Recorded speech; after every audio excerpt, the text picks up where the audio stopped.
Hello, hello. What have we got here then? What are you talking about, come on? We have reason to believe that we saw a man fitting your description in the back of the burger place with a bag full of burgers. Now, copper, you ain't got nothing on me. Would you look at that? A grown man playing with toys there. At least I'm an otherwise well-adjusted adult.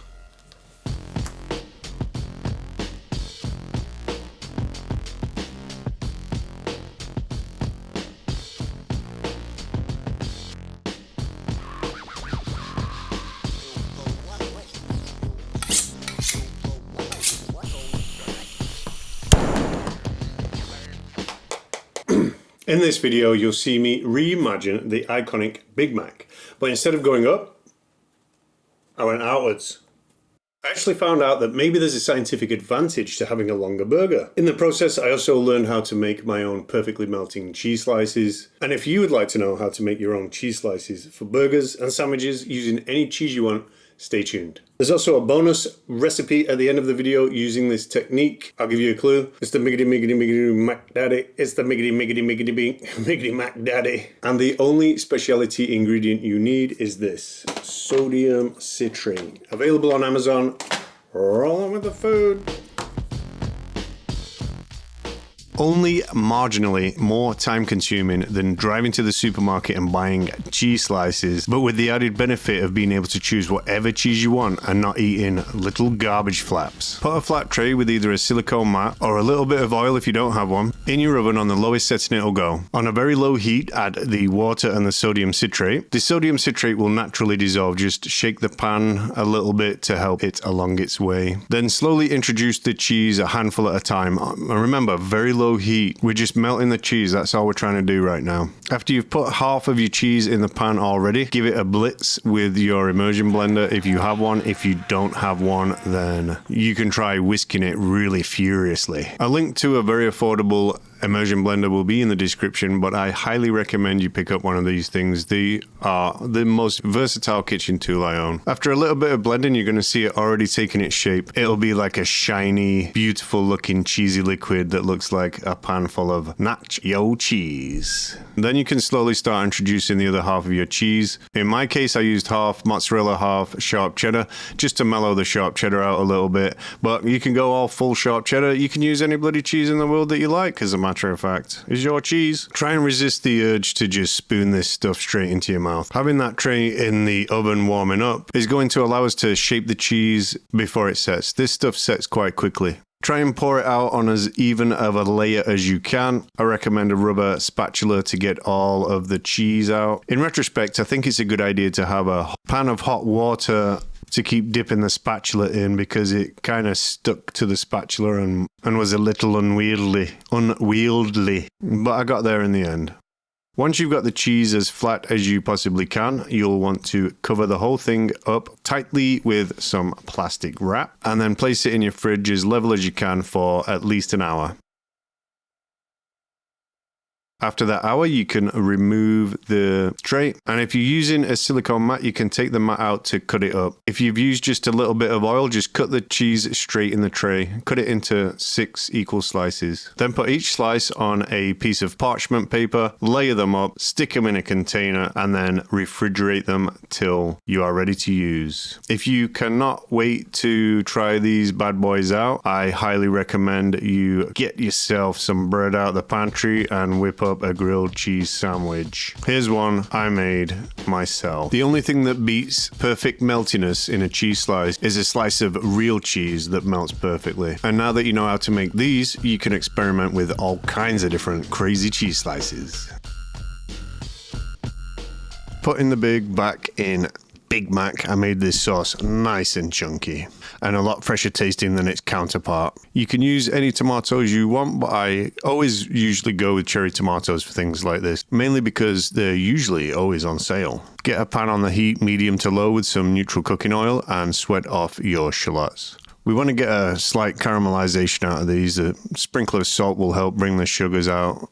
Once they reach that lovely caramelized color, throw in the tomatoes, give them a little sprinkle of salt for the same purpose. Then cook them on a medium to lowish heat till they soften up. About 3 to 4 minutes should do it. Then add the red wine vinegar and the sugar. It's going to simmer on a medium to lowish heat until it reduces by at least half. Then we will add the Worcestershire sauce. The best way to think about Worcestershire sauce is like umami juice, savory juice. Keep reducing it on that low to medium-ish heat till it starts to thicken up and almost achieves a kind of ketchup-y consistency. One thing you should always bear in mind when you're making sauces like this, sauces that are eventually going to be served cold, is that however thick the sauce is while it's warm, it's going to be a little bit thicker once it's cooled. Just roughly chop your little pickles, add some capers, and pulse with an immersion blender. Just a few intermittent pulses, unless of course you want a smoother consistency, but I really wanted to go for a nice chunky consistency. You add your mayonnaise, then salt and taste it.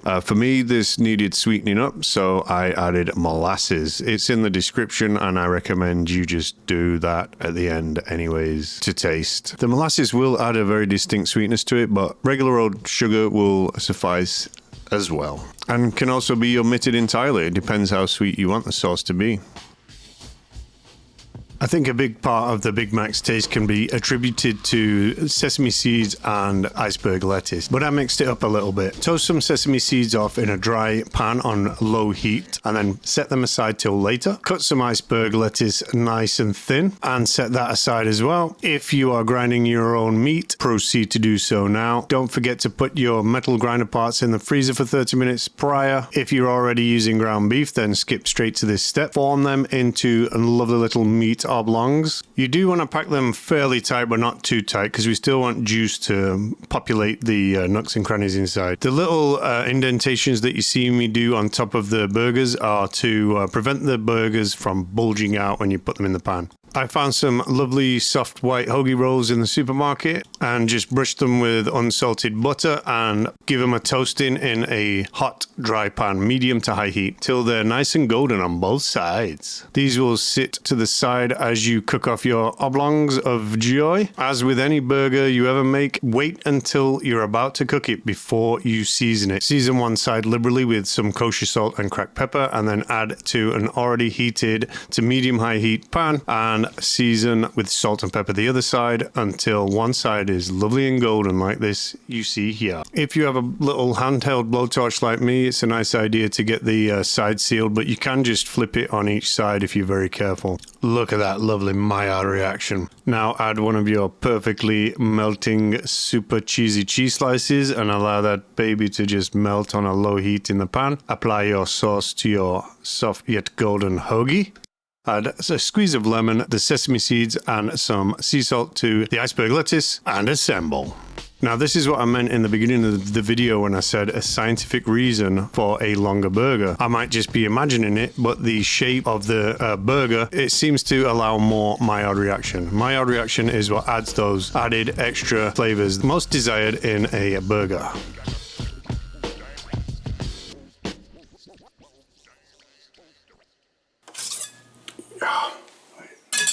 Let's use the good knife, the Valhalla.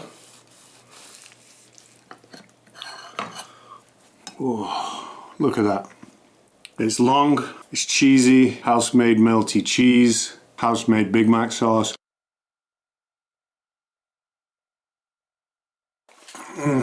Perfect. What started out as a video about just plain and simply a long Mac became more about the cheese. Like, I've always put regular cheese on a burger because American cheese is shit. But this has the texture of American cheese, but is sharp cheddar and mozzarella. You also get much more Maillard reaction with a long Mac.